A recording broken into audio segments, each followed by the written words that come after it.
store, and coming from DC where people are like, zzz, and, you know, and now I find myself being like, hey, slow down, you know, with people who are moving here. I'm like, don't move here, you know, go home. And I'm sure people said the same thing about me when I moved. They were just like, no, please, not another no. So, but I felt this sense, and I don't know if you guys, like I said, felt it too, but it was like 7 years ago, and everybody was talking and exchanging, and there was this really sense of just unity, and not just on the bridge, but it felt like it carried out into everybody's just day to day. And I think that was what inspired me to see everybody kind of one-upping each other and being like, no, I mean, I'm going to do this or I'm going to do that. And I feel like people should continue to do that and follow you and do nice things. And I think it's just cool. It's really simple. Like, what I think I was in an interview, I can't remember which person, but I know it was on CNN, and I actually started the movement or the social media campaign, because it started as just a random acts of kindness social media campaign with a diversity spin on it. But I was watching the reporters and the cameras, and I was doing an interview, but I was still like not being mic'd up just yet. And we were in front of Emmanuel and me, and there were people of all different generations and races and denominations and all that stuff worshiping together, mourning together at 10 o'clock at night, which I thought was newsworthy. But then there were also, there was a group of people, I'm not even sure exactly who they were, but they were really being irate, to say the least. Like, they were, you know, fussing and cussing and, you know, causing a ruckus with the police. And the news cameras were right in the middle, and there was that group over here and there was that group over there, and I watched them make a conscious decision of what to report. And they went this way, and I said, no, mic me up. Like, and then that's when I started the social media campaign, and then I kind of called my brother and said, hey, I need a logo, I need a Facebook page, I need a whole lot of stuff, because I just started something on CNN and I think people might follow. And so he said, you did what? I said, just something with hate won't win, something black and white, do it quick. And so he started it, and you know, we got like 3,000 followers, and I'm like, wow. And so we started seeing this outpour of people really just doing something simple. There was one story, there was a little girl who drew a picture, and I really believe that picture went viral, of Emmanuel and me, and there were 9 angels floating up, and yeah, she drew that picture as a part of the challenge, and what she said actually changed it from a social media challenge to a nonprofit organization or a movement. She asked her mom was really hurt about what she had to explain to her child as to what just happened. And she said, you know, she told her daughter, you know, there are just some good people and then there's some bad people. And, you know, she tried to keep it simple. And then she said, well, her daughter said, well, why can't the good people just teach the bad people to be good? And I was like, hey, she's got something there. So it should, like, the social media campaign was initiated to, because we have our own power of media and social media, we can control what's going out on our social media pages. So I wanted, since I didn't really trust the media to get out as many positive things as should be out, I wanted to really get, you know, more into what we could do ourselves with the media, with the power of media. And so from there, it turned into a movement. But there were so many people who were involved. Like, we have almost 20,000 followers now on our Facebook page, just from people showing the random acts of kindness. And it's really been inspiring, and it's really been comforting to our family to really see, you know, people getting out there and doing more than just, you know, I'm sorry for your loss, but actually getting out there and wanting to do something that helps it not happen again. And now, you mentioned the media is a very powerful tool, and Jenny, before we get into how this has changed you personally, I don't know, many of us have seen this already. It went viral during the Confederate flag debate on the State House floor. I believe we have this video here. If we could just take a moment to watch it again, I know. For your indulgence tonight, and I know the hour is late, so I will be brief. As a member of the Charleston delegation, I would like to express to you how important it is that we not amend this bill. And the reason we need not amend this bill at this time is because if we amend the bill in any form or fashion, it is going to a conference committee. It is not going to end quickly. We are going to be doing this all summer long. Let me tell you, I attended the funeral of Senator Clemente Pinckney, and the people of Charleston deserve immediate and swift removal of that flag from this grounds. We can say for another day where this flag needs to go, which flag needs to fly, or where it needs to fly, or what museum it needs to be in. But the immediate issue, as far as I'm concerned, as a member of the Charleston delegation, and speaking on behalf of the people in Charleston, this flag offends my friend Mia McLeod, my friend John King, my friend Reverend Neal.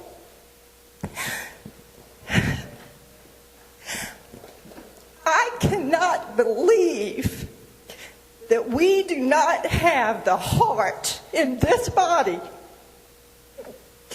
to do something meaningful, such as take a symbol of hate off these grounds on Friday. And if any of you vote to amend, you are ensuring that this flag will fly beyond Friday. And for the widow of Senator Pinckney and his 2 young daughters, that would be adding insult to injury. And I will not be a part of it. And for all of these reasons, I will not vote to amend this bill today. We may visit this another session, another year. But if we amend this bill, we are telling the people of Charleston, we don't care about you.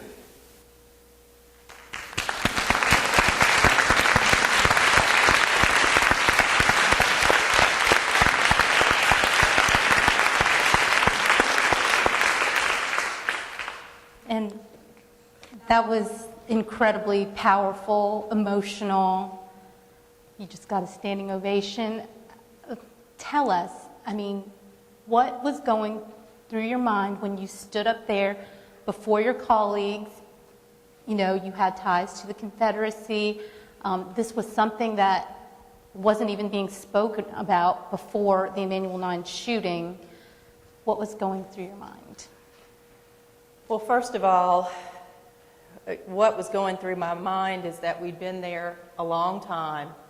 There were games being played on the floor to slow down the momentum that we had to remove that flag. If you notice, the Senate quite swiftly removed the flag with just 3 votes against it. And then we get into this long, protracted debate when we really all knew what we needed to do. We needed to do the right thing and take the flag down. The flag shouldn't have been up there in the first place, and we all know that. But there was never the political will or the political consequence or the political... This was a direct result of the tragedy in Charleston, but for that murder. That flag would still be flying here today and offended a large part of our population of South Carolina. And I know you noticed that I said it offends my friend Mia McLeod. Mia McLeod is a black Democrat, a female lawyer, and she and I are very, very close friends. And we had a lot of heart-to-heart discussions about how painful that flag was to her. Okay? It wasn't painful to me per se. It was painful to her. And because it offended her, it offended me. And I think that's part of what we need to understand, particularly for those of us who are mothers, okay?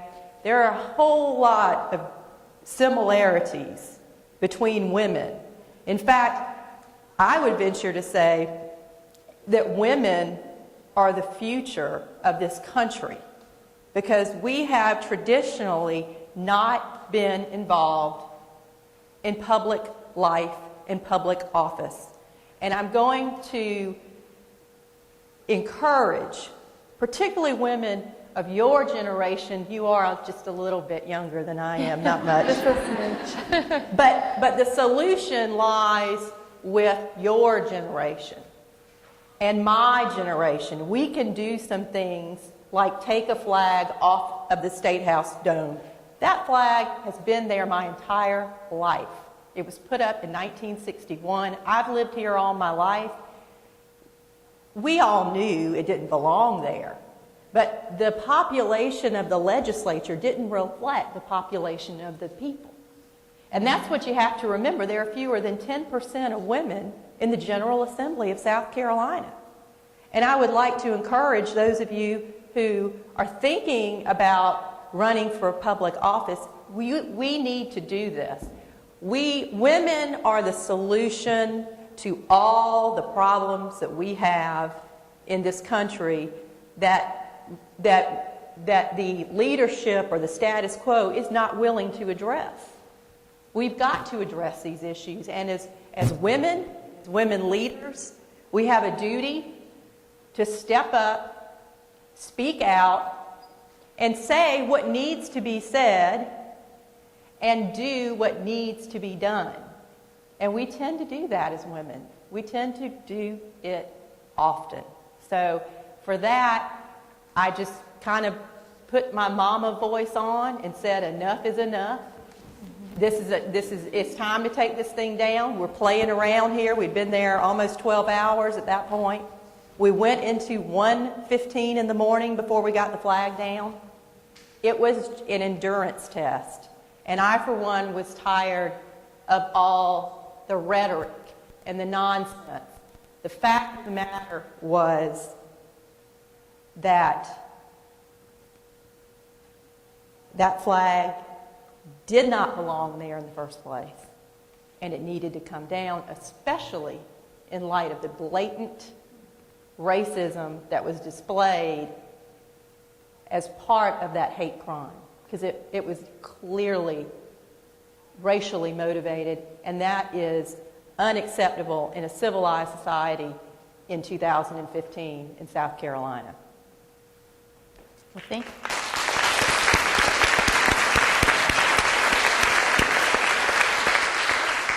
Those were some very encouraging words, Jenny. Thank you for sharing that. Another question we had was, did you mean to start crying like that?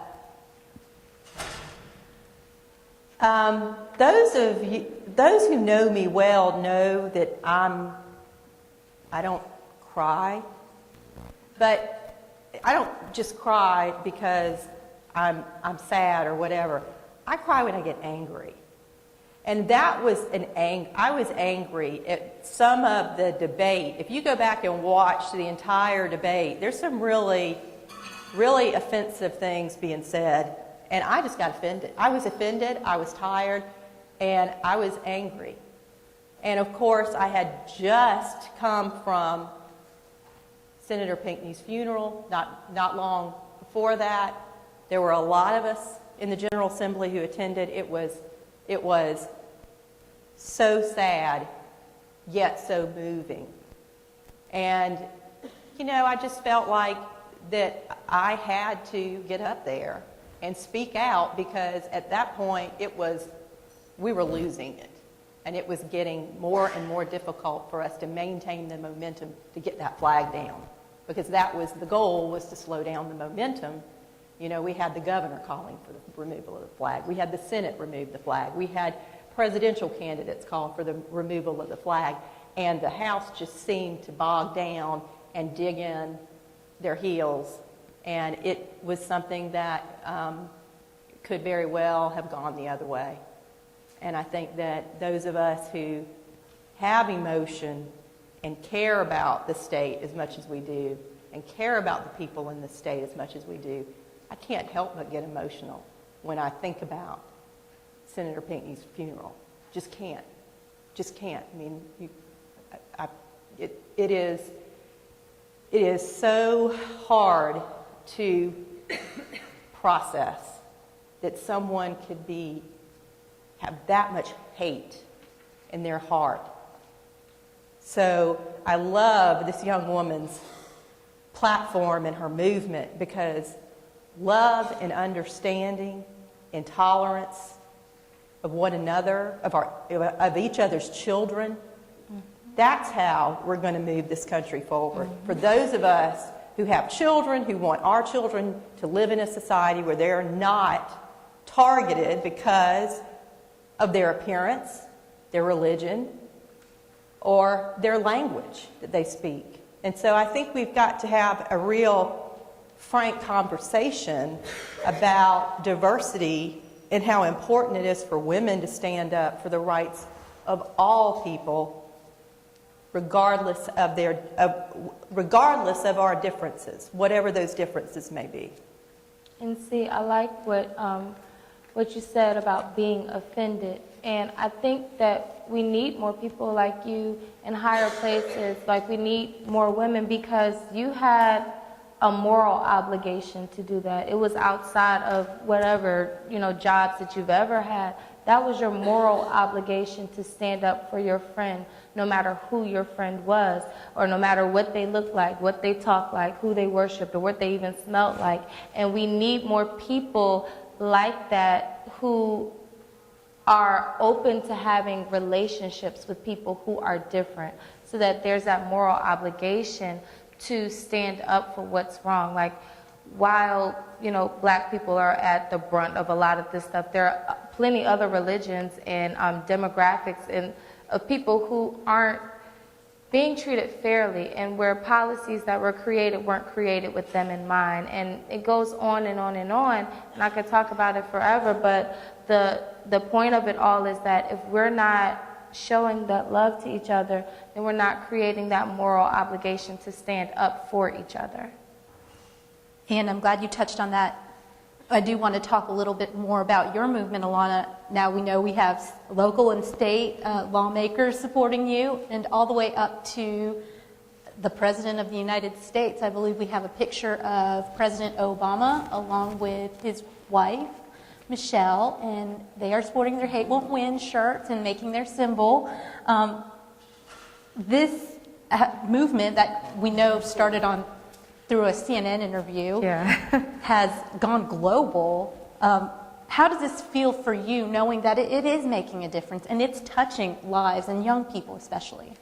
Well, at Senator Pinckney's funeral, after President Obama delivered his eulogy, I was inspired. Like, I was just inspired the whole time I was in Charleston, but I was so much more inspired by his eulogy. And afterwards, he wanted to meet with all of our families, and he wanted to really sit down and talk with us and ask us what he could do. And so he asked there, well, is there anything that I can do for your family? And I'm like, well, we made these shirts for our family, and we made them for the families of the other victims and the survivors, and we also made them for the police department of Charleston and for the lawmakers in Charleston, because they really, really took care of us while we were down there.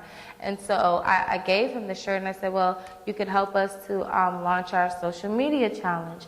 And so he said, well, I have a couple of followers, so I think I could help with that.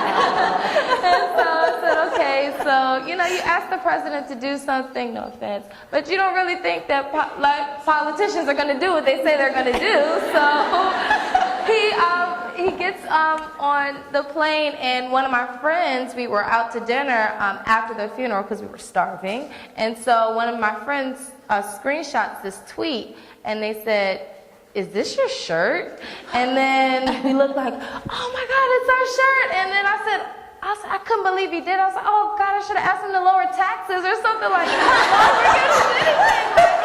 There's so many things I could have asked him for, and I